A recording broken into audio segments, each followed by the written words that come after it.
All right, so our third value Accountability. is accountability. So we're talking about our COAT initiative, community outreach, accountability, and transcendence. And accountability, this covers kind of a lot of more difficult to pull together ideas. So let's talk about a few of the things that we heard out of the Vital Church process that we've summarized under accountability. Some of the things that they saw we needed to improve. Well, one of the big ones was, I'll call it performance management. And so part of being the kind of culture we were, which was soft sell and, just kind of non-invasive when it comes to that's the way we present the gospel. Well, that's kind of also a bit of the way that the teams run around here. And that there's a really cool upside to that, I think. And the cool upside is it relates to this authenticity thing you talk about, Dan. That's like a core DNA piece of our fabric is that we're just real and you can just be who you are around here, and that's really super cool. But the dark side of something like that is that we maybe won't hold each other accountable for, how'd that ministry go? Do you have any goals set for that? Are we moving the ball forward? Do we have a way to measure what we're doing there? That person, are they qualified for that role? So all that stuff fits under the A. And we've done some hard work there before, but I think that there was probably room to grow and room to kind of maybe shore that up, because we had kind of lived in the benefits, I think, of being super, ironically, even though we talk about being aloof, once you were in the AC3 community, we were super relational and super non-judgmental. I really think that that's a big authenticity was just such a big part of AC3. But then what's the dark side of that, right? Well, we got to have a hard conversation with that person, because I don't think that's difficult. And we would maybe we could have done better there. And I think so we started implementing systems since COAT to shore that up. Yeah, I mean, I think it's just what it is. It's we realize that God has entrusted us with a community, and we want to be good stewards of that.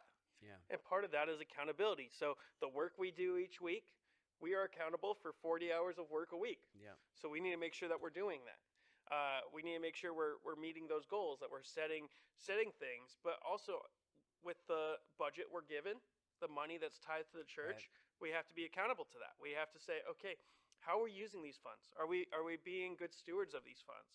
I think it just encompasses so many aspects that are core to Allen Creek's DNA that maybe, I don't know, like you said, we're kind of overlooked for a little bit, but I haven't seen it, so I don't know. Yeah. I think part of it too was communications. Kind of got pulled under accountability. Is that we heard there was a sense that oftentimes people can feel like they go unheard.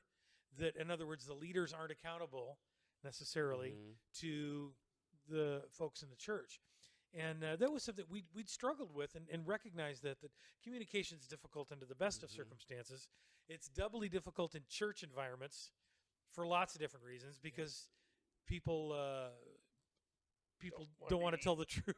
Yeah. Don't want to be mean. Yeah. Don't be mean. Yeah. Don't be mean. We suffer from terminal niceness. All kinds of things.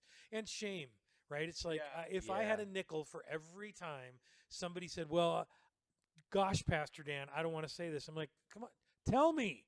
Well, you're Pastor Dan. Just tell me what is it? Use the word or whatever. So we realized we needed to find ways to set up networks of communication. Yeah. So that we're accountable in all directions. So not just leaders accountable to members or staff accountable to the board and elders, but that we're accountable to you. Yes. And that you're accountable to each other. Yes. Yeah. Right? And to us. So again, this goes back to one of the reasons we've emphasized e-groups. I was going to say as e-groups much ties as we in have here again. Right? It's not because leading into it we're all saying, what we all secretly want to do is have e-groups. That's that wasn't on our radar screen. It's that we realized that having small groups structured this way will create a pathway of communication. I think that's good.